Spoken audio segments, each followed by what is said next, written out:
Wheaties presents Joel McCrea in Tales of the Texas Rangers. On stage tonight, transcribed from Hollywood, another in the Wheaties big parade of exciting half-hour presentations.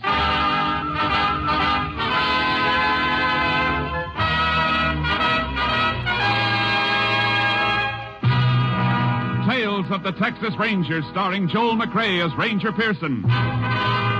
Texas, more than 260,000 square miles, and 50 men who make up the most famous and oldest law enforcement body in North America.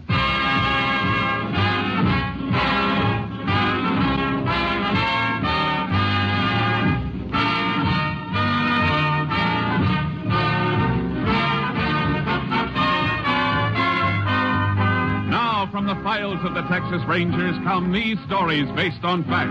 Only names, dates, and places are fictitious for obvious reasons. The events themselves are a matter of record.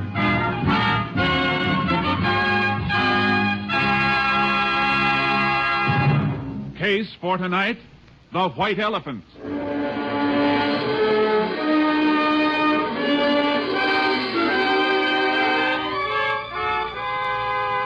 It is January 16th, 1950. The time, 6:28 p.m.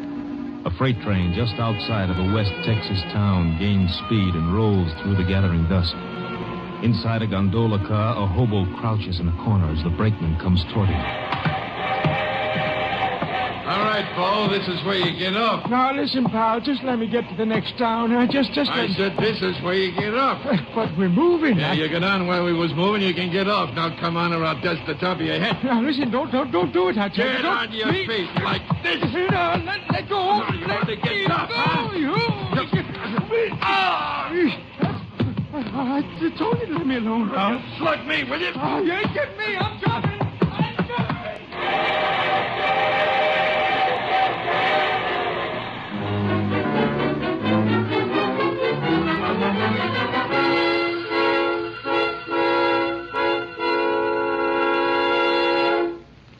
Tales of the Texas Rangers will continue in just a moment. You take a nice, ripe, plump kernel of wheat, and you roll it out flat, and you toast it a little. And what have you got? A Wheatie. Do that over and over and over again. Do that enough times, and pretty soon you have a whole bowl full of Wheaties, and you can sit down to breakfast. Now, of course, you and I know not many people go to all that work to get their breakfast Wheaties. They just tip up that big Wheaties box and let those crisp little flakes tumble into the bowl. And you know what? When you do that, you get the very same 100% whole wheat goodness and energy that you'd get if you rolled out your own Wheaties flakes kernel by kernel. And the best tip I can give you is to tip the Wheaties into your own bowl first thing in the morning and see how Wheaties at 7 can help at 11.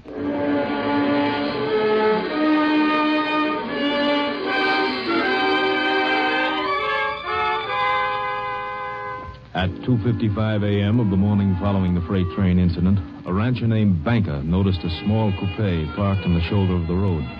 It bore Oklahoma license plates. Banker turned his spotlight on the car, saw a man slumped down on the driver's seat.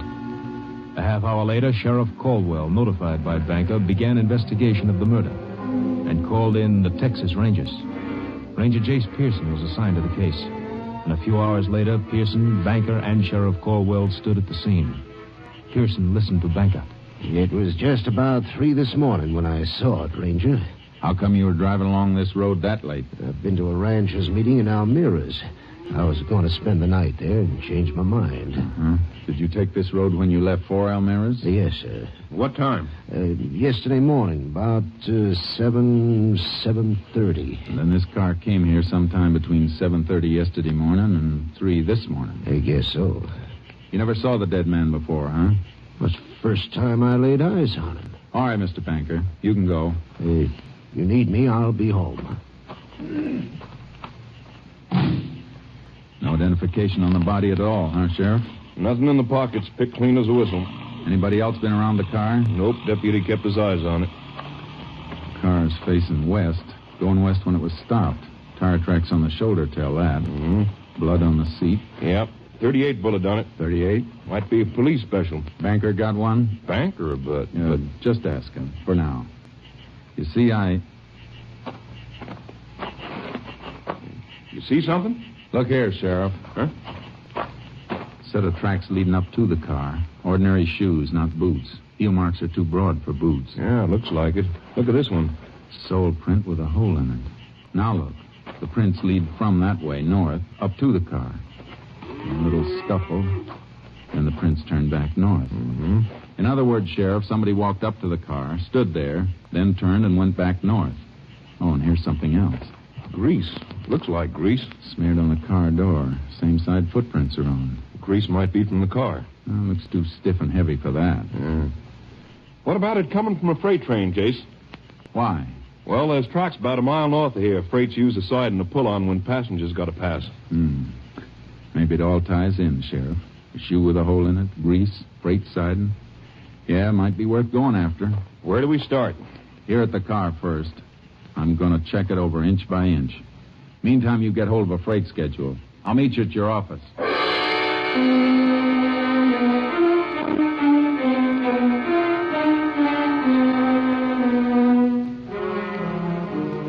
When I checked the car inside and out, I found a few things that were interesting and a little puzzling. I sent a sample of grease to the laboratory for analysis and took plaster casts of the footprints. Then went on to Sheriff Caldwell's office. He had the information I'd requested. Here it is, Jace. Schedule of freights went through yesterday. How many? 3 of them. We can check those, all right. Of course, we might be sending the dogs up the wrong tree. Looks like a hobo to me. Yeah. Let me see the dead man's fingerprints. Sure, here you are. These match with some of the prints in the car, see? Closed delta. Yeah. How about those others you got? Picked these up on the door that had the grease on it, smeared all over. A couple clear enough to use, only... Only what, Jace? You know, there wasn't a single print on the steering wheel. Seems like the dead man's prints ought to be on it. Gloves? I didn't find any gloves on him, nor in the car. Yeah. By the way, I got a call out if any hobo picked up or seen on those trains. Good. Now, I found these tucked under the sun visor in front of the driver's seat. Gasoline receipts made out to Carl Thompson. Oh, that'll save a lot of checking. We'll forward the dead man's prints anyway. That steering wheel bothers me. Excuse me, Jace. Sheriff Caldwell. Oh, yeah. Good. Hold him. We'll be there as soon as we can make it. Something else, Jace. Brakeman in one of those freights we've been checking has a story. Some hobo slugged him and jumped. Okay, let's go.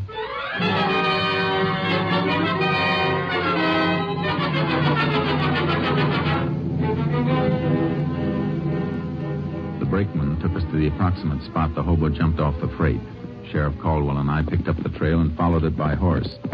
We hoped to apprehend the suspect before he could reach a town and lose himself and us.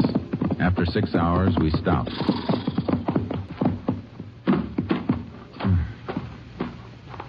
What's the matter, Jace? Tracks are different. Come here and take a look. Different? Yeah, look. The right print's a little deeper, favoring his left a little. Hurt himself, huh? Must have twisted his leg when he took the jump off the freight. Kept getting worse. Sat down here, smoked a cigarette. Here's the butt. He ain't going to make such a good time with a bum leg. We've been traveling at a steady trot. Uh-huh. Okay. Let's get going.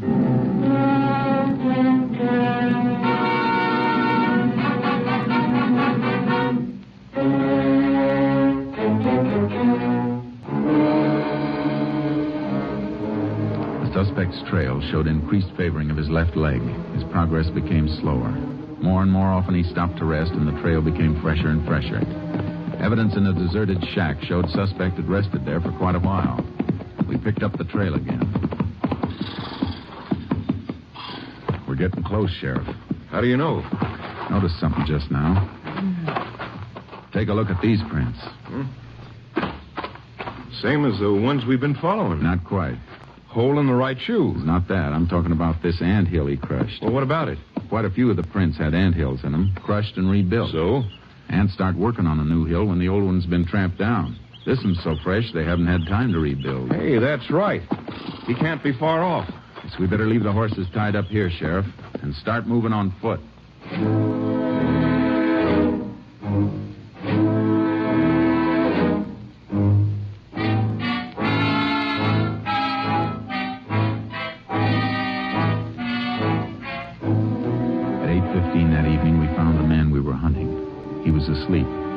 us no trouble, and he denied anything and everything about the crime. We took him back, and I kept questioning him, but he stuck to his story. I never was there. I didn't do it. Ever own a gun? 38 police special? I told you 100 times I never owned no kind of gun. How'd you take all that skin off your I arm? don't know. Fell, maybe. You got that while you were running away. When you jumped off the freight, after you slugged the brakeman. No. Grease on your jacket. How'd it get there? Yeah, maybe off in the freight. Sure. That car we showed you, the one you said you'd never seen before. That's the truth. Is it? Hold up your right foot. Eh? Hold it up. Hole in the right shoe. What of it? Here's a plaster cast. Cast at the print of the scene of the murder. Take a good look. Yeah, but I wasn't there, I tell you. Ever hear of fingerprints? Oh, sure. Here are yours. And here's a set found at the crime. They match. You still say you weren't there? I didn't kill nobody. Let me see your hands. When'd you wash them last? I don't know. Maybe a couple of days ago. You know we can tell if you fired a gun. I never had no gun. Did you rob the man in the car? No. Look at me. You were there, weren't you? We can prove it. Well, all right, I was there. But I didn't kill him. Why'd you lie? Well, I was scared. If you're innocent, you don't have to be scared. Look, Ranger, I got a couple of bag wraps. That all? Hey, sure. We can check that, too. All right. I got a couple of wraps for pinching stuff. Nothing big. Now, look. Tell me exactly what you did. Well, I come in off a freight. I was walking across when I seen the car. I figured it was funny, something funny. Why? Well, car parked like that. Then I walked over, seen the fella in there. He was dead. I beat it, hopped the freight. That all? You know what else up to now. Did you get in the car at No, all? sir. Did you touch the body or take anything from it? I swear, Ranger, I didn't. Did you touch the steering wheel and then wipe it off? Well, why did? No. What for? Look, I tell you, Jace, Yeah, Sheriff. come here, will you? Sure. You stay put. I got no place to go. Here's all the dope in the murdered man, Thompson. Come in just now. Carl Thompson, resident Tulsa, Oklahoma, traveling salesman for Prince Extract Company. This check? Double. Tallies with the gasoline receipts. Mm-hmm. What about him? The hobo? Yeah. I think the only crime he committed was failure to report what he saw. His fingerprints were all over the outside of the one door of that car, and none inside. Seems to me if he thought of cleaning up the inside, he'd have done the same outside. Yeah, looks like it. We'll give him the paraffin test anyway and see if he's fired a gun lately. And if he didn't? Start all over. And start with that clean steering wheel.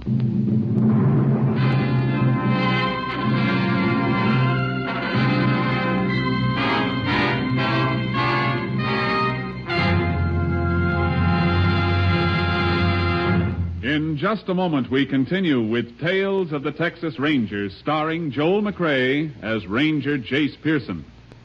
I guess nobody gets much of a taste treat out of taking their calcium and iron and phosphorus or their vitamins straight. But you simply have to have all those things to keep feeling good. And you should have them first thing in the morning, too. Because morning's the time you do most of your big day's work. That's when you really need the energy. You see, morning is the time when you really should... Wait a minute, Frank. Why don't you just tell them this? See how Wheaties at 7 can help at 11. Why, you took the words right out of my mouth, of course. Wheaties at 7. Because Wheaties have all those vitamins and minerals. That's how Wheaties give you the zip it takes to feel eager and ready for anything all morning long. Whether you drive a truck or plow a field or if you're just plain busy with a multitude of household duties. And Wheaties do you another big favor. Wheaties wrap all those vitamins up in a wonderful, sunny, toasty, nut-like flavor that fairly hollers, give me some more. Wheaties are crisp. They're munchy. You know, fun to chew on. Tastes as good going down as they make you feel when they get there. So do this, will you? Not for me, but for yourself. Hurry on down to the Wheaties tomorrow morning and just see for yourself how Wheaties at 7 can help at 11.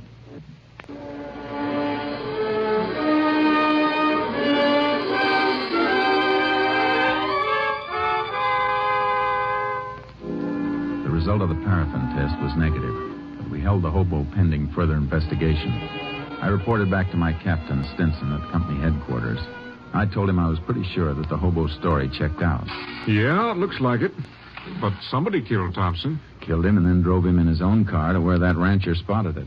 There wasn't anything on Thompson, huh? No money, no papers, only these. Gasoline charge account receipts. Somebody went to an awful lot of trouble to clean him, but they overlooked these. Mm-hmm. On top, this looks like a plain case of murder with robbery as the motive, but if that was it, why go to all the risk of being spotted in a car with Oklahoma plates? Why not just kill him and leave him? I don't know, Jace. What you're thinking? Well, Thompson was a traveling salesman, traveled a lot in a few days.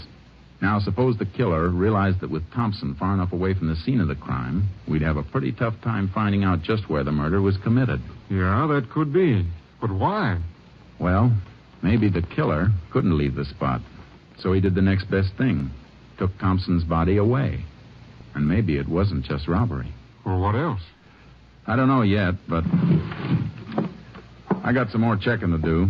It'll take maybe a couple of hours, and then I might have some answers.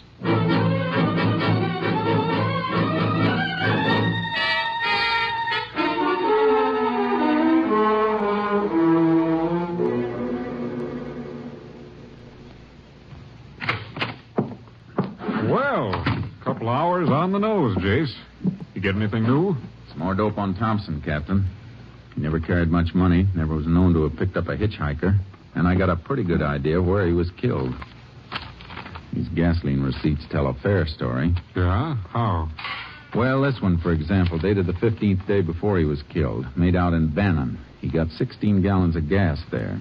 Oh, did you ever think somebody else might have been using his credit card? Yeah, but Thompson traveled that route pretty often. Chances are he was well known at the service stations. Yeah, that's right. Okay, go on.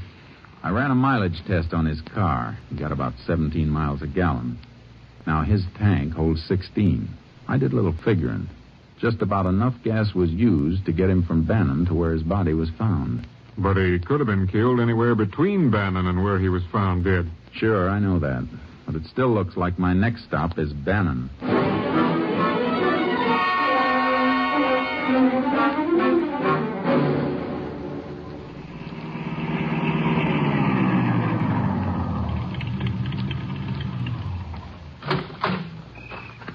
Howdy, Ranger. Howdy. How many? Whatever she'll take. Sure thing.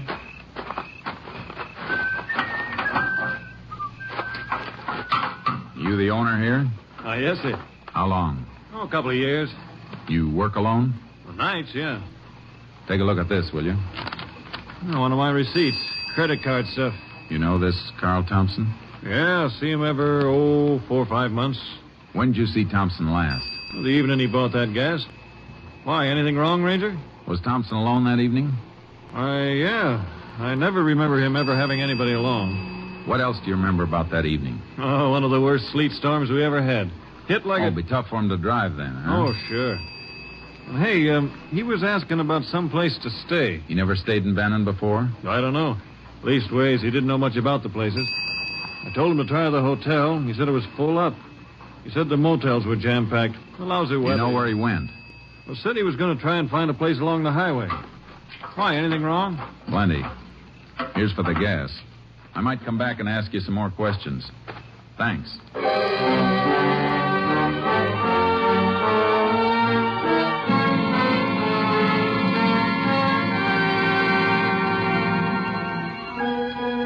I began a check of every possible place Thompson might have stayed that night, but I drew one blank after another. Then I got a lead at a motel on the outskirts of Bannon.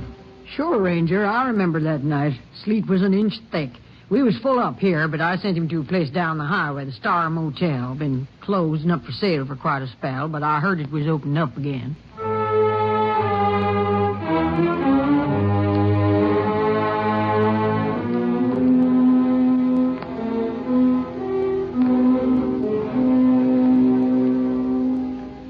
I went to the Star Motel. It was closed tight. Every cabin was locked, the windows boarded. There wasn't a soul around. I was just about to leave when I noticed something. The electricity must have been on somewhere in the place because the little wheel under the dials of the meter was spinning. It was enough to send me back into town to ask a few more questions.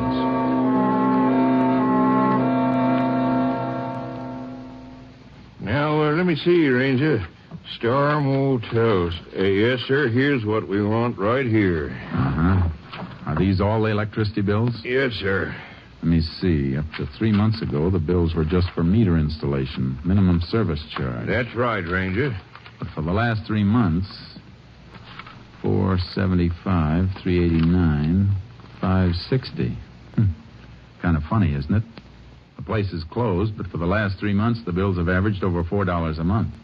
Didn't that seem peculiar to you? Well, Ranger, we just... Sure, I know. Now, can you give me the name of the person to whom these bills were sent? Get it for you right away.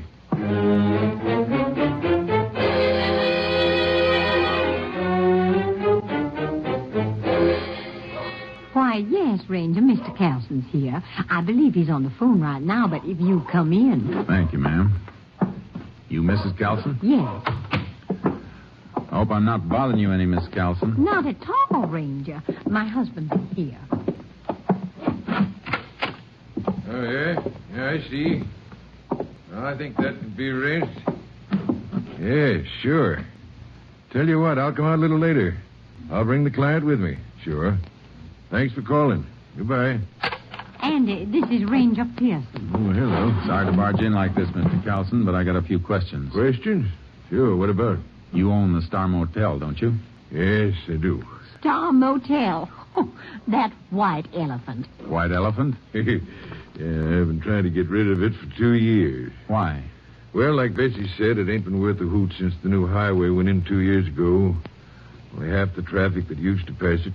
It hasn't been used for 2 years? Well, I guess I didn't mean exactly that. What did you mean?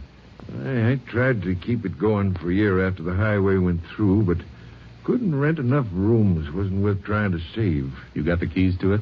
Keys? Oh, sure. Is something wrong, Ranger? Might be, ma'am. Can you take me through the motel, Mr. Carlson? Anytime. Right now, suit you? Couldn't be better.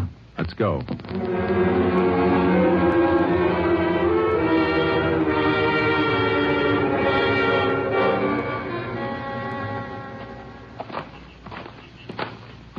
I ain't been out here for close on 3 or 4 weeks. Did you go through the cabins then? Oh, just take a look-see. Kids sometimes fool around. That's why I boarded up the windows.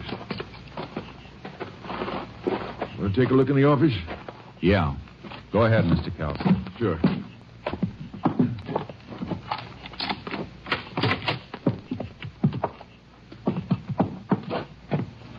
Nothing in here, Ranger.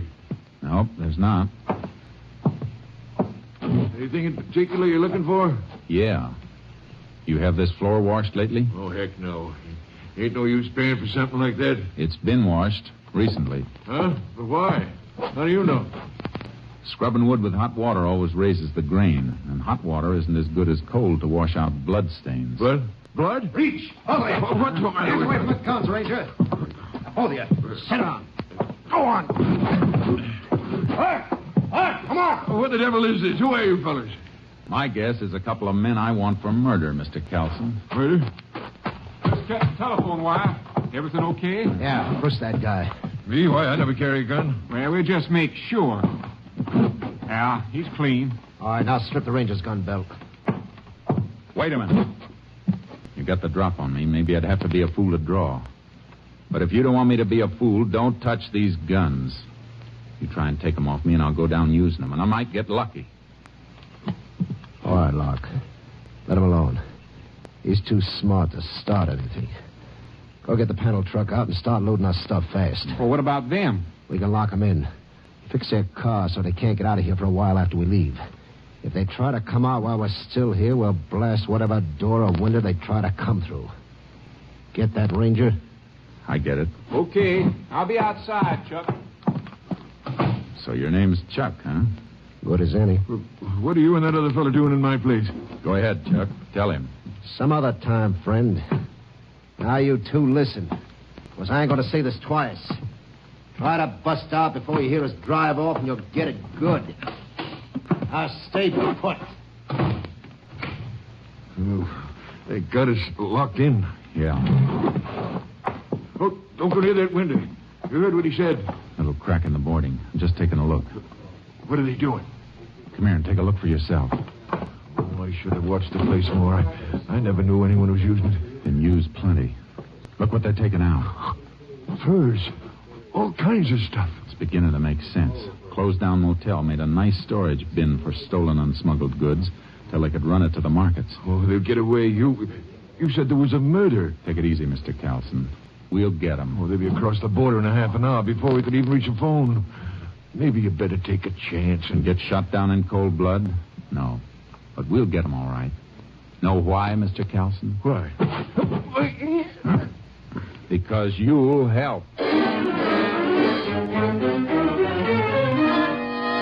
I pinned Carlson with a quick headlock and then got one arm up behind him and applied pressure so I could keep him still while I had a free hand. I reached into his jacket and found what I was looking for under his shoulder. Then I pushed him. Are you crazy? You almost broke my arm. Shut up, Carlson. Don't you think I saw this gun bulging under your coat? And they deliberately missed it when they frisked you?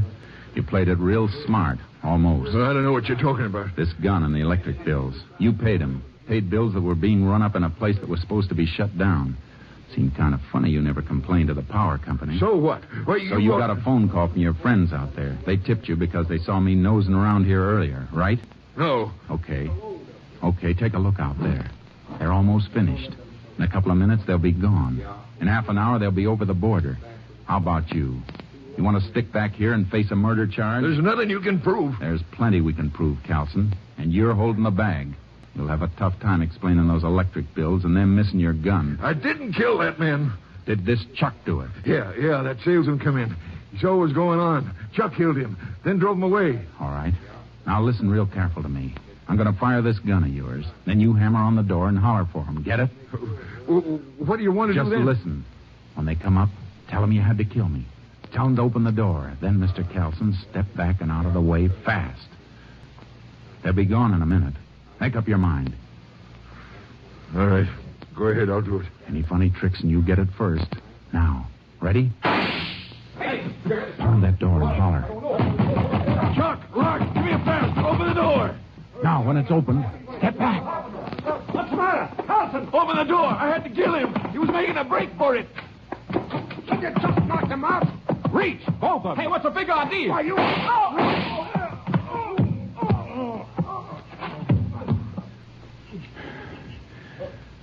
We'll come back for him later, Carlson. Meantime, let's you and me get back to town. I got you a deal for this White Elephant Motel. You can trade it for a jail cell.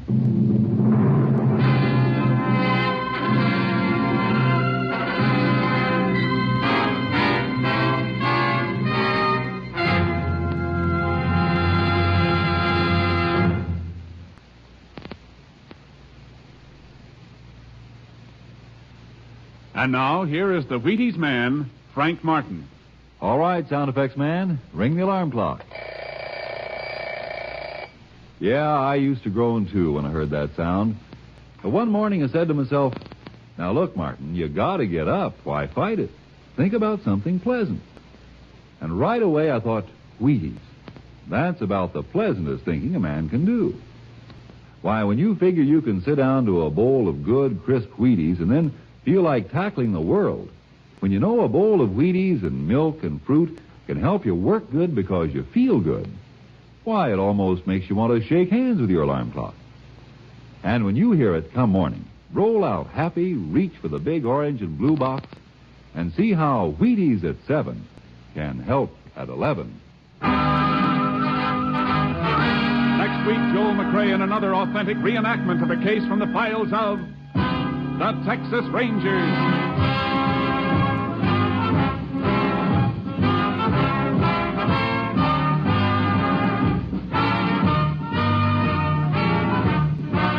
McCrea will soon be seen starring in the Universal International Technicolor production Saddle Tramp. Tonight's cast included Tony Barrett, Paul McVeigh, Lou Krugman, Jeff Corey, Robert Bruce, Byron Kane, and Jeanette Nolan. This story was transcribed and adapted by Russell Hughes. The program was produced and directed by Stacy Keith. And this is Hal Gibney speaking.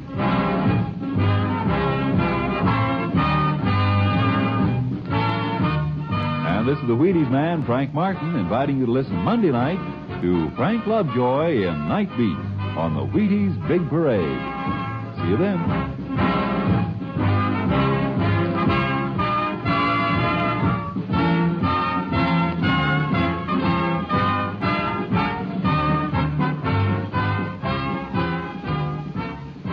Listen tomorrow for the Summer Symphony. Now it's Basin Street time on NBC.